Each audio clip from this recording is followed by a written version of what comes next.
Thank you all for joining us. I'm Lance Hosey. I'm an architect and chief impact officer with HMC. We're a 300-person West Coast-based design firm. I'm in San Diego. I'm here with Ted Flato, a founding partner of LakeFlato Architects based in San Antonio, and Bob Harris, another partner with the firm. David Lake, the other founding partner, unfortunately had a last-minute conflict, was not able to join us. But we're well represented here with Bob and Ted. We are here to discuss the release of LakeFlato's latest book, Nature, Place, Craft, Restraint, which looks something like this, which you can purchase at the Nowhere Bookshop, which is the festival bookshop. The book celebrates a wide variety of recent projects and reflects on the firm's history. David Lake, or LakeFlato, was founded in the mid-'80s in San Antonio and quickly established itself as one of the premier design firms in the country.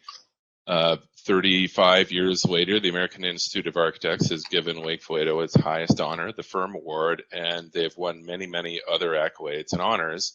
So jumping right in, Ted, may we ask you to reflect a little on the history and philosophy of the firm, and what do you think accounts for its success?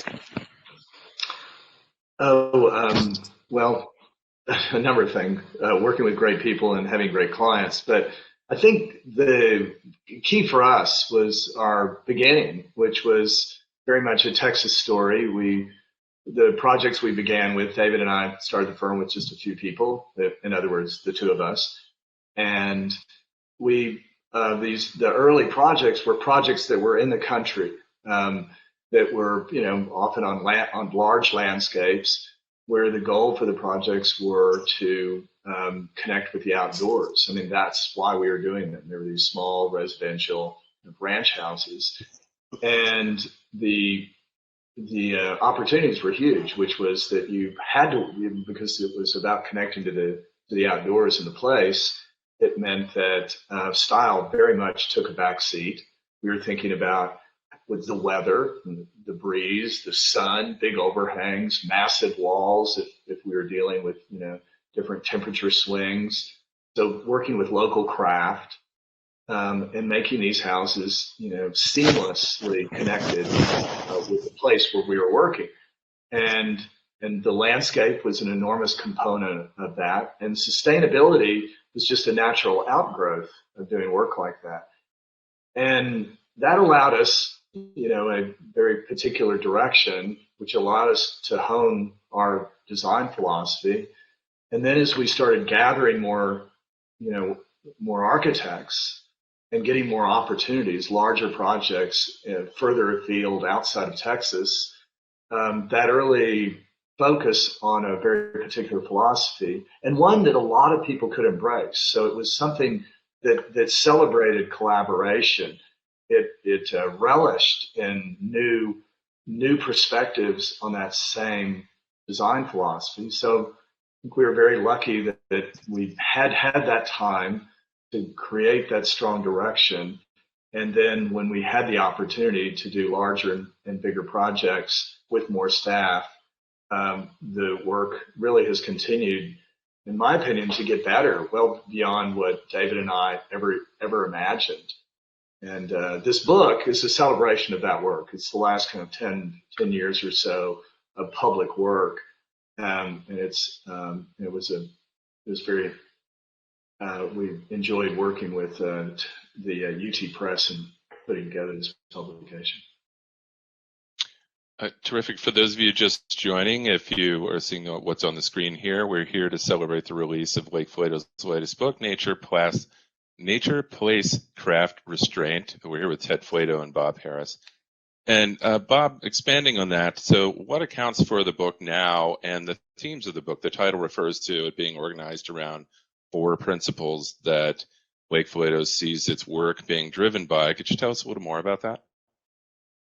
Yeah, Lance, thanks. And thanks for doing this with us. It's a lot of fun. You were a contributor to the book, and one of the things that we wanted to do with the book was to celebrate some of the work that we've been doing over the course of the past dozen years or so. And it coincides with the time in the firm's history. As Ted said, the firm started with a regional basis in residential and ranch design here locally in Central Texas. And during the period that's represented by this book, we saw a growth outward towards other portions of the country, a jump in scale in projects.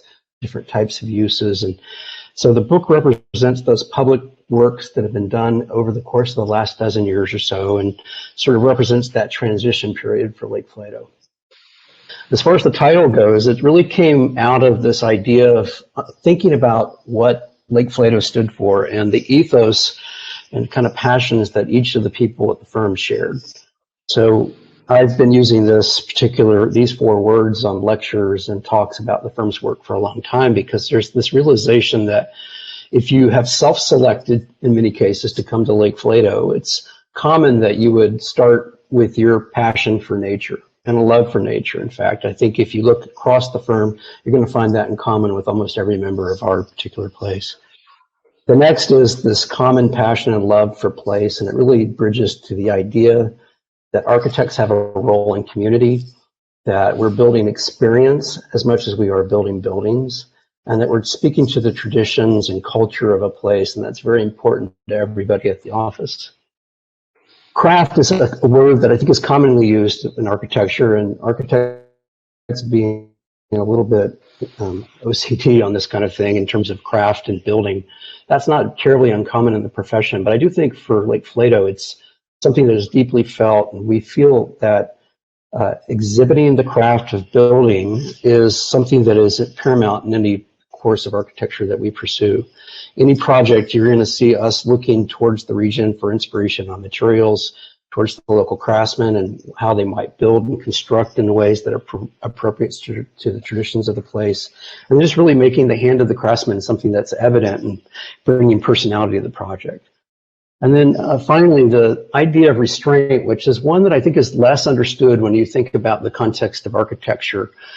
When we first started talking about this word, there's a little bit of resistance. This obviously, architecture being closely associated with the arts, there's this sense that architecture should just be the simple artistic expression of the architect. But I think at LakeFlato, what we feel is that really building well, doing smart things with good buildings that are appropriate for the people that they serve is more important than our egos.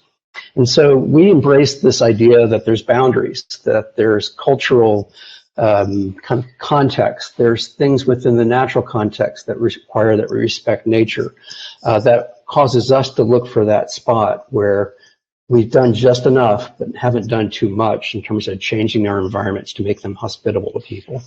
So I think that maybe is uncommon and sometimes more kind of notable in some of the work that we do. So I also wanted to say, Lance, that one of the things about this book is that we invited a variety of authors or writers, thinkers, to contribute, and you're one of those, and we asked you to write Restraint because we felt like it was the toughest one. But I want to say we had Kingo Kuma and David Miller and Warren Bird, Stefanos Palazides, and Vivian Lofness all contribute to thoughts on those topics, and we really appreciate their help. Yeah, I thought it was ironic that you asked someone who is pretty verbose to write a book, write an essay on restraint. So I think, as you recall, my first draft of it was about 5 times longer than it ended up being. So, but no, I'm honored to be involved. So one thing Ted touched on is the firm has its root. I'm sorry, go ahead. Oh, I was going to have you just take the cover off. It's more fun to see you and Lance. Thanks. So transitioning, I was actually going to ask you to go to the next slide just as an example of what Ted touched on, which is the firm has its roots in rural work, so smaller scale, often residential. It's work that the public doesn't necessarily have a chance to stumble across because it's in places that are relatively remote. In recent years, and I think pretty much all the projects featured in the book, as I recall, are more public in nature, larger scale in more public settings, often urban. Pearl Brewery in San Antonio is a good example. The Austin Central Library is maybe the premier recent example. So, Ted, what accounts for that shift from smaller rural work to larger, more civic-related work that engages the community? Well, so yeah, Lance, as I've led off, our work began just in the rural setting, and it began in just doing houses. But as we've gotten to focus in our own backyard in urban settings in Austin and San Antonio and other wonderful cities, it's still a very, very similar approach, which is we've always seen architecture as an opportunity to look well beyond the borderline of our efforts. So if it was a small house, but it was in the country, we thought of all of the acreage and the impact of that small project in a larger context.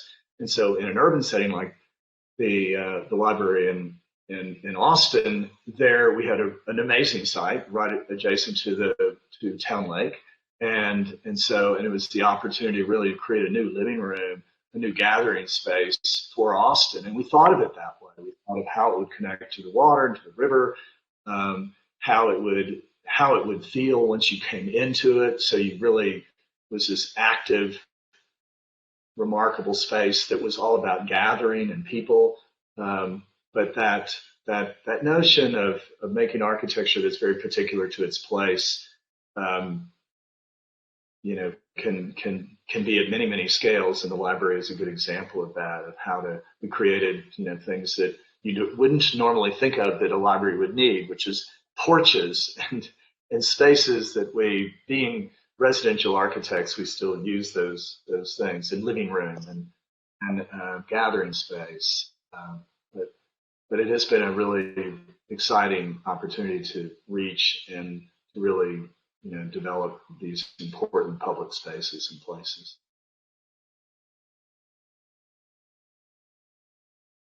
Sorry, I was muted. That's my attempt to restrain myself is hitting me.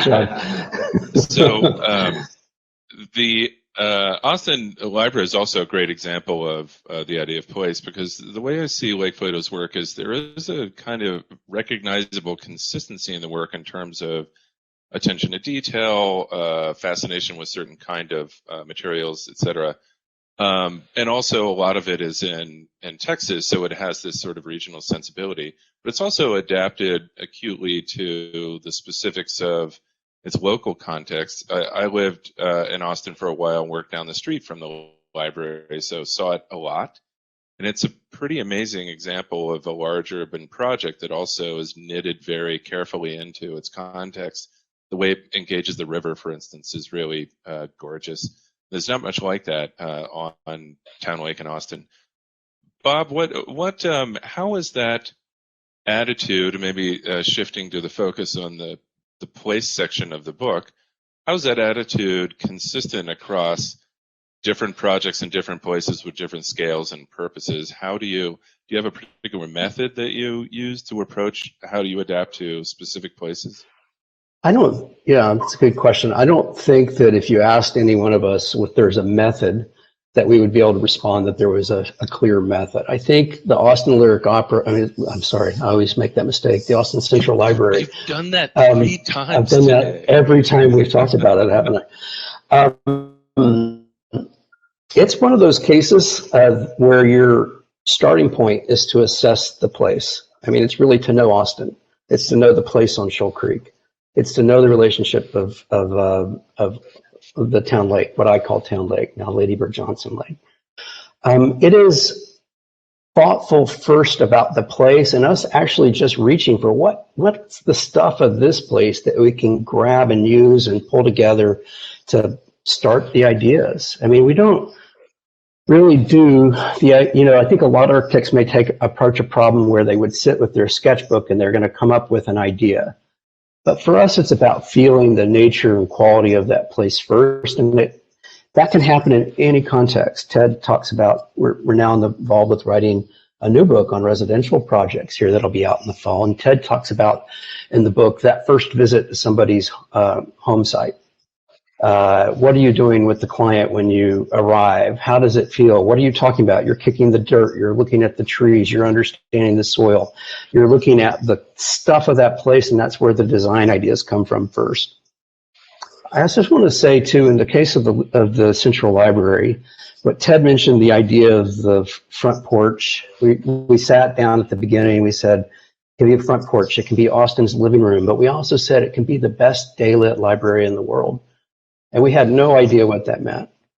But setting that goal, that idea that we could make it somebody's living room, but we could fill it with light and a quality of spaciousness and air and lightness that is uncommon in libraries for sure. I think has made it unbelievably successful in regard to drawing Austinites from all over, wherever they are. If you go there on the weekend, you can almost not find a seat available because they just want to be there. And so I think that's part of feeling the place, is to understand what you can bring to a building that makes it special.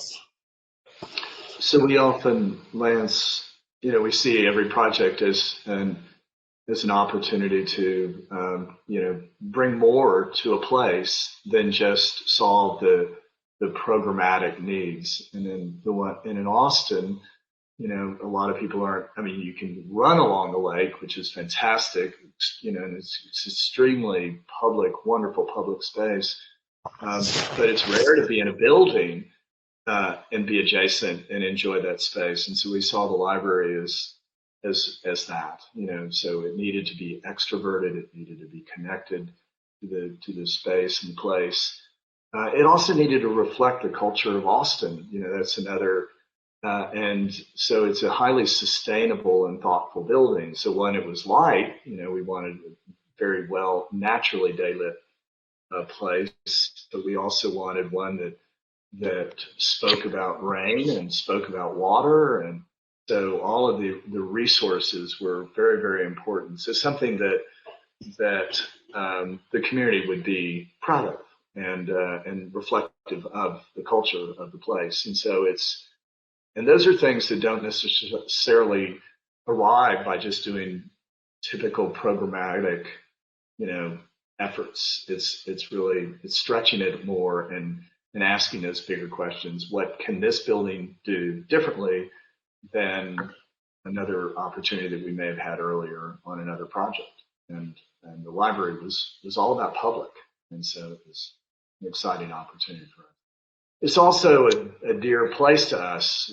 David grew up in Austin. Bob went to school in Austin. I also went to school in Austin. Spent a lot of time. It's our, it's our town. So, as well as San Antonio. How will the San Antonio equivalent, though it's a very different place, but it's had, I think, a similar effect on the community, would be maybe the Pearl Brewery, if you want to pull that up, Bob. I know we're skipping around a little bit, but it seems related. So what accounts for how this came about? And I know the project a little bit, and I've been there, and I know that it's grown and it's meant a lot to the community in the ways that you were just describing the library, Ted. Maybe you could talk a little bit about the history of it. Well, the Pearl, this is a shot in its kind of in its early time. It was turn of the century brewery. We had a number of them located along the San Antonio River, and they were a little outside of the absolute core of downtown, but really only a mile from the center of downtown. So these large properties, this one being 20 acres or so, were vibrant for a while, but by the time we had the opportunity to get to work on them, these were spaces that were just some wonderful buildings, but a lot of just open pavement space and nothing giving back to the core of the city. So you had the town where you had a downtown, and then you had kind of a little belt of a lot less activity going on. So there, similar to the library, we saw this as an amazing opportunity to create, a vibrant people place on the river, just on the, just a walking distance from downtown, but start to get the downtown growing out in a series of these more urban rings.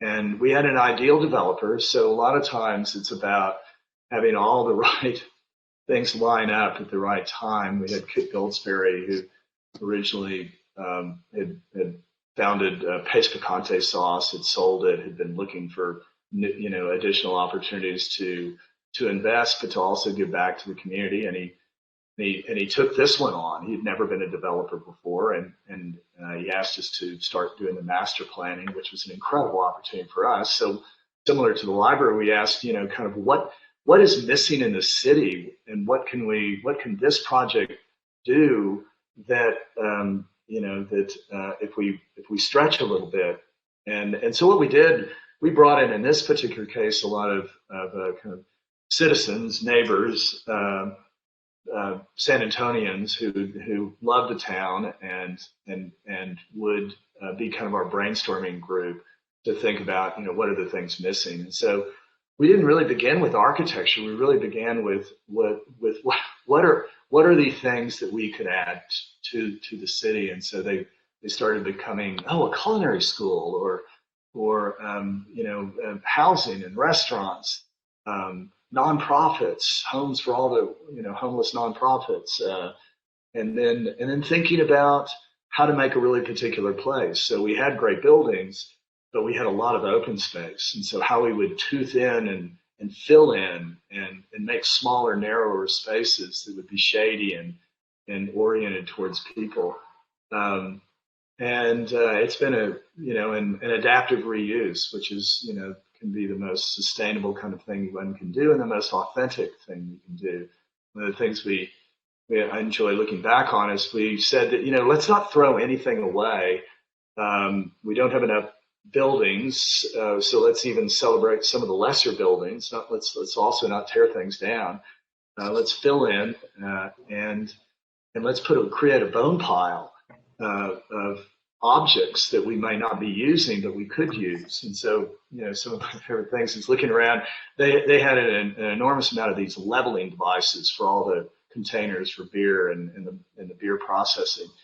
And you'll now, when you go down through the streets and spaces of Pearl, those have become bollards and things like that, these little leveling devices. And so and then when another architect because we master planned it, but it was certainly designed for other hands to be involved, and there have been some other wonderful architects working with from our master plan, others doing restaurants, for instance, but they would get to go back to the this bone pile that we created, that we'd encouraged to be put in the warehouse, and to imagine how you might reuse some of those things, make light fixtures out of those things, do a variety of things that made it more of the place. But I think the greatest impact that we certainly had hoped for, but have watched happen, is the ripple effect that has happened between it and downtown, and then on outside of it, setting a great example of how to do create thoughtful spaces, but also to create new opportunities for other landowners to elevate their properties, do more infill housing. One of the space where the book festival, their home office is in 1221, which is an old adaptive reuse building that we also did. It's also in the book, but it very much benefited from the Pearl because the Pearl had housing and places to go and places to eat, drink, and so it meant that another property just downstream would mean that it could be a really vibrant housing project. And so, Bob, you want to add to that? Sorry, I kind of. No, I think you said it well, Ted. I'd only add that I think it was one of those rare cases where we had an incredibly vibrant and creative development team. One of the people that I remember being heavily engaged in early on was Bill Schoen, who deserves credit for thinking about how can we make this place go beyond what you would normally do with a redevelopment of this sort. All the commitment to looking at local businesses and creating something for San Antonio, I think it's really borne the fruit of now when we go there. My son lives at 1221, and large part of why he's there is because he can walk along the river to the Pearl in the evenings and enjoy the river, but also enjoy the setting and the environment that's created there. But it almost feels like everybody in San Antonio feels welcome there and enjoys being in that place. And that's really the best reward we can have as designers. Yeah, I maybe incorrectly have thought of the Austin Library as doing for books what Brewery does for beer, just because that was books and beer. At the other end of town, so as I understand it, Brewery is at the north end of San Antonio. I'm hearing an echo. You guys hearing that? Hearing my voice once is bad enough. Hearing it twice is just painful. So it's gone now. So at the other end of town, the south end of town, is Confluence Park, which I think, if you want to pull that up, Bob, for me that is, it's in some ways it's a departure in your work, because it has forms and materials that haven't appeared in any of your other projects, and I'm curious what led to those specific forms. I know that it's been wildly popular, but it also, if you had asked me to guess who designed this, I wouldn't have guessed that it was LakeFlato. So tell me about that. Is that something you hear often? Well, that's true, Lance. That's interesting that you would comment on that, because when we were working on it early on, that was actually one of the more common things people would say when they'd walk by the boards and see that. They'd say, that doesn't look like LakeFlato. And that was actually kind of interesting and for us and the team, that we were having this rare opportunity to engage in a project that would stretch our boundaries and cause us to think about architecture and place and sustainability and restraint and all those things in entirely new ways. And I'll give a lot of credit to the San Antonio River Foundation that put together the initial vision for this project. And for those that aren't familiar with the River Foundation, when you go up and down the river today, those art installations, those special touches that you see along the river in a variety of places are all thanks to the River Foundation's vision for creating something artful and memorable and place-based on the river. And so, that they asked us to put together a team that included an artist. So we worked with Andrew Cudless on that, who was very versed in parametric design. And so when we were looking at Andrew's work, we thought to ourselves that there's something here that maybe we could collaborate with him on to create a new expression and a part of this city that would maybe not expect that kind of investment and would be really valued and as a stop along the river here and sort of an iconic place. With Tina Florian and Sunny Diaz, and with Chuck Nave, our structural engineer, along with Stuart Allen, who was representing the foundation, and Robert Emmerman, we started with just charrettes, where we looked at examples of things that we've seen, and we drew from south of the border. When you look at some of the beautiful concrete structures that you see in Mexico and along the border, and we looked at examples of art in parametric design, and looking at the site as well, and thinking, what can we do to create an expression that engages people in the process of understanding the nature of that place, and it happens to be the confluence of San Pedro Creek and the San Antonio River. And we knew it was also the confluence of earth and sky in a way, and we wanted to make sure that it expressed that sort of collection of rainwater, a sensibility about conservation in that sense, an expression of geometry, and really an expression of that confluence of ideas that we gathered from that entire group in context with the place. So that's what I think got us out of our own boxes, and what we all as individuals might do. And when we started talking about what we could do together, it became an entirely new thing. And we were nervous because it wasn't something that we were commonly engaged in, and so we wondered how the community would receive it. And it's really rewarding to see that the community there has seen this as a great investment, a great kind of contribution to a spot in the river that maybe has been more neglected than others. And so we're really proud of that. Go ahead, Ted. One of the things I love describing this project, I did not have very much involvement in, but I could not be more proud of it. And it is kind of a good example of how an office like ours works.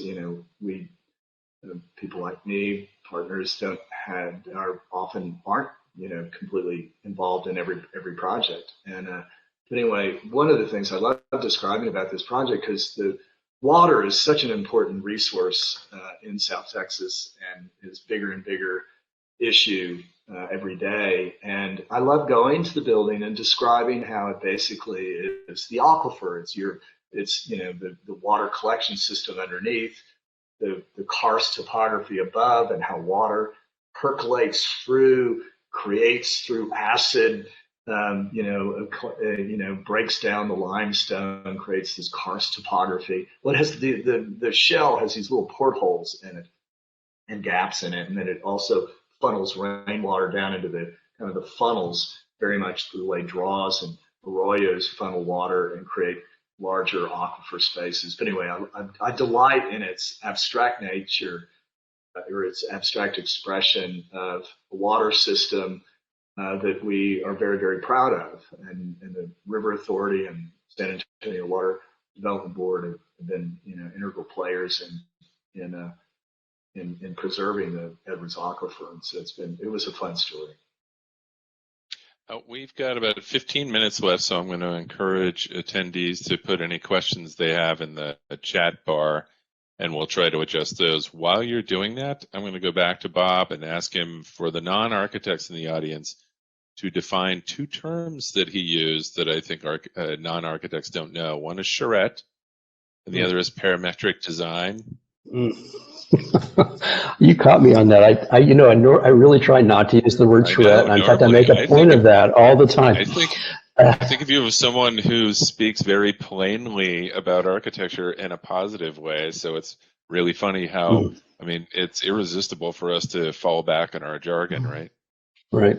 Well, charrette is a French word that comes from the École des Beaux-Arts, and I won't get into that, but it really refers to an idea of a workshop where people can come together and talk about the topic of design and collaborate in ways that maybe is uncommon in the world today when we often are so separated. The second word is really one I should not have thrown out so flippantly, parametric design, which is really just the idea of using, and I'll use another word, logarithms to create computer-aided design and geometric expressions based on iterations that are basically being aided by use of the computer. So for somebody who grew up and was educated and worked in the realm of pencils, this was quite interesting to see what some of the younger people on the team can do with the computers today, and what it can take, where it can take us with the kind of careful editing that comes from experience and passion about the place. Yeah, parametric design just refers to parameters, set certain parameters such as efficiency of materials, and help you get to that in ways that we can't just using our own hands. And Confluence Park is a really great example of that. So we have a first question. Ted, are you a surfer? And how do you surf in San Antonio, Texas? No, that's like my daughter, I think, sent that in. I grew up in Corpus Christi, and so there's a coast there, and there are some waves every once in a while. And once a surfer, you always consider yourself a surfer. So even at age 65, I still go down to a surf camp in Costa Rica once a year and paddle until my arms, drop off, and act like I'm still the surfer I was at age 16. So yeah, it plays a huge role in my architecture, that 1 year of surfing that 1 week of surfing every year.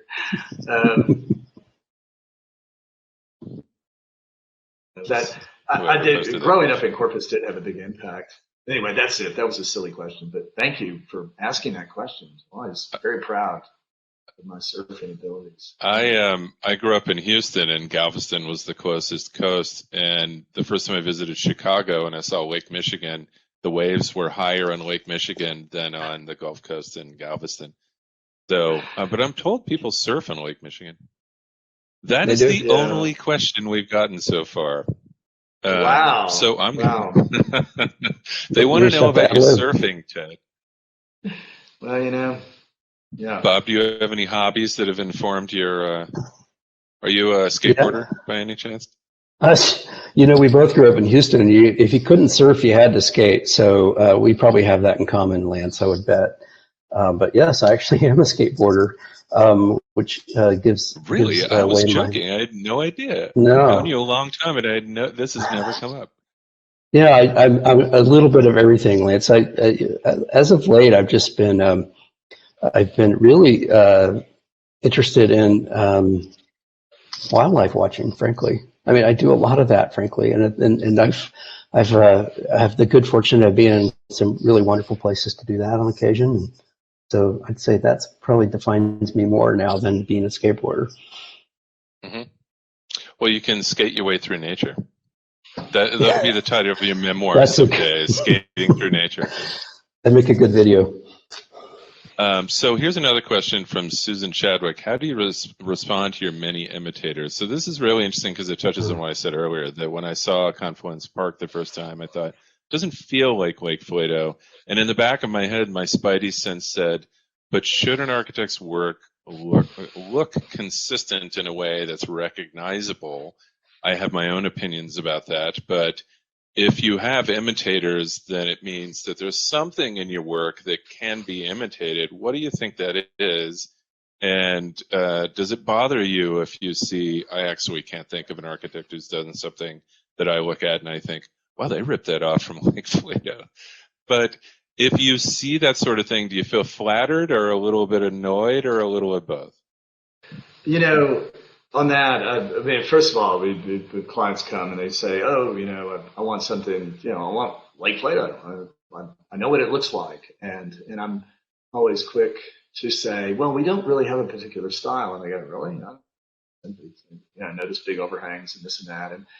And then that's when I start to try to explain that it really isn't style. It's based on a reaction to weather. It's based on a reaction to where you're building, you know, using appropriate materials. So it might be steel pipe in oil field country or wood and, you know, in the Pacific Northwest. And so theoretically, as we do work all over the country and in different places, there's a big range. But that question is, but we see it all the time, and it is very typical that and it's, you know, we cannot, our firm cannot design enough things to really make a significant impact on the world. And so setting a good example is a good way to start. And having imitators, when they imitate what it is we're doing rather than what it looks like, then that's a great thing. You know, when they're pushing sustainability, because they kind of they noticed something that LakeFlato had done, and it was appealing looking and it was sustainable. That's the impact you really want. But the ones that you see a lot along the roadside, you know, that catch up with you a little bit later, a shopping center suddenly has one of these little brows that we did on some early projects, little flaps as we call them, or cupolas for natural ventilation. No, those do not send any great joy through me, because I'm seeing those as they're picking up on style but not substance, and that's disappointing. But that imitation and that pushing what we're doing, and that where they really are understanding the reasons or the rationale behind the work, that is exactly what you want. So, but Susan, who's my sister-in-law, I think she's probably talking about the funny shopping centers that have little LakeFlato devices all over them. No, those are pretty obnoxious. I thought by imitators, I thought she meant people who wear blue denim shirts. Well, now you need to come back to you need to get back to Texas. Lance. Yeah, exactly. When Bob showed up, he just wore white T-shirts, and then he started noticing that David and I always wear T-shirts. This is so after 30 years or whatever, Bob has evolved from white T-shirts to blue denim button-ups. Yeah, an enormous evolution, and very proud of it. I know, that's very, very proud. We have another question. Yeah, we have another question. This is probably the last one we have time for, and I'm glad we paused on parametric design for a minute, because that's what the question is about. I'm going to direct that to you, Bob. Yeah. For those of you who don't see it, are you planning to use parametric design more in your designs moving forward, and what part of the design process do you see it changing? Yeah, that's a really good question. And yes, we are using it more. We happen to be working currently on 2 projects at civic parks in both Phoenix and Scottsdale, interestingly enough, and parametric design is a factor in both. The Scottsdale design, we will be doing shelters,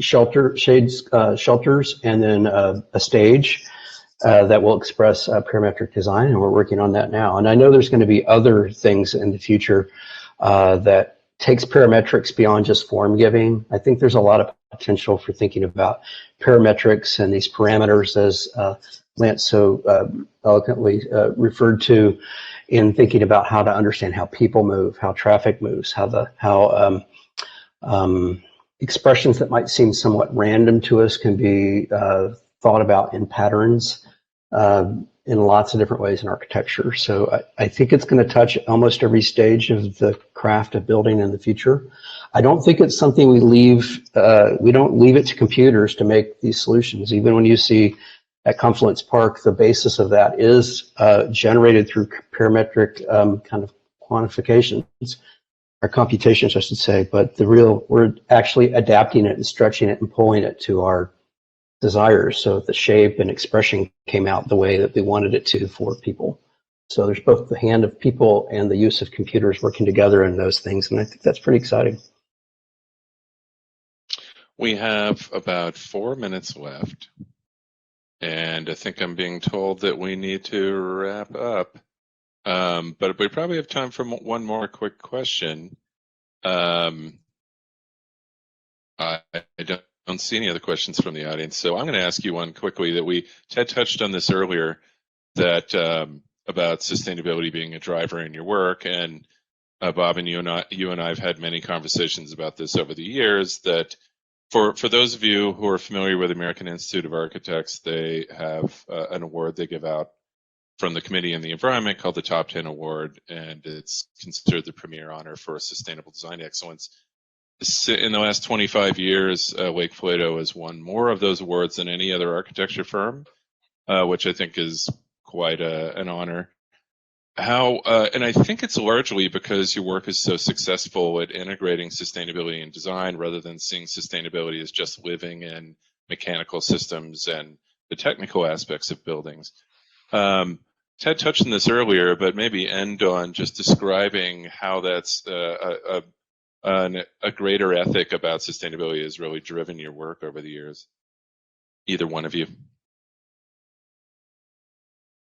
Go ahead, Ted. Well, I mean, it began. I mean, it really did begin with the desire to be connected to the environment and to leverage the environment, and to as much as possible erase that line between the indoors and the out. You can build less if you're more connected to the outdoors. So there was some very simple, basic ideas, but in order to do that, you had to create a comfortable place. You had to have these transition spaces of often porches and spaces that weren't conditioned. And so by doing that, it was inherently or naturally sustainable.